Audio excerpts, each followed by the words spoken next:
bergeser menjadi nilai-nilai yang kita nggak ngerti mau dibawa kemana negara ini. Jadi kita menyampaikan mosi ini bersama seluruh rekan-rekan organ masyarakat untuk mengingatkan beliau dan untuk menyampaikan kepada publik bahwa ada sesuatu yang sedang terjadi di bawah pemerintahan Bapak Presiden Joko Widodo ini dengan tidak baik-baik saja, dan kita berharap ini segera harus diperbaiki supaya situasinya tidak menjadi kechaosan politik yang terlalu parah. Pak, izin konkretnya itu harapannya akan seperti apa? Apakah ini melalui hak angket yang juga sudah saat ini sedang berusaha digulirkan di DPR? Oh ya, hak angket itu kan kita dukung ya, walaupun kita secara spesifik masyarakat tidak memiliki peran di dalam konteks hak angket itu.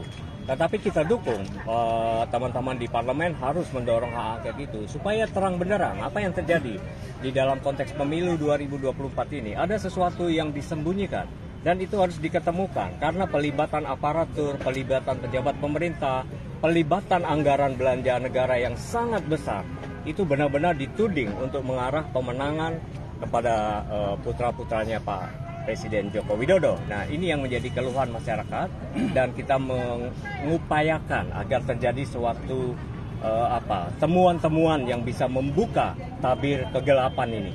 Pak, dari parlemen sendiri hanya 3 partai politik menyatakan ada potensi kecurangan di Pilpres tuh Pak. Gimana tuh Pak tanggapannya Pak? Ya tidak apa-apa, itu urusan parlemen. Tunggu saja, kan ini juga baru tahap awal sekali ya. Jadi kita harus melihat apa yang akan terjadi nanti. Tapi kita tahu bahwa di parlemen kan juga sifatnya individual, masing-masing anggota untuk menyuarakan itu. Tetapi partai-partai besar pendukung pro-demokrasi saat ini kan mengarah kepada keputusan untuk menjalankan hak angket, meskipun panitia khusus pansusnya sudah dibentuk. Pak, apakah tidak hanya maksudnya KPU dan Bawaslu saja yang menyelidiki kecurangan pemilu? Bagaimana Pak? Apakah harus tetap terus menyuarakan hak angket? Panwaslu kita lihat apa gunanya dalam situasi seperti ini. Ada ribuan laporan dari publik kepada Panwaslu dan tidak ada respon yang terbuka kepada masyarakat. Jadi apa gunanya? Saya kira kita setuju bahwa Panwaslu itu saat ini menjadi lembaga yang agak mandul gitu, tidak memiliki suatu kekuatan politik yang besar.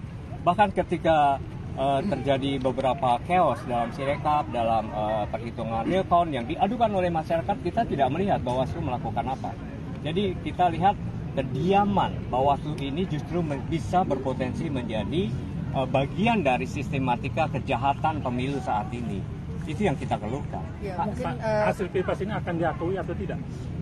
Kalau diakui atau tidak, ya kita kan akan mengikuti undang-undang ya. Tetapi selama proses ini sedang berjalan, kita menganggap pemilu saat ini dilakukan dengan cara yang paling barbar yang pernah kita lihat.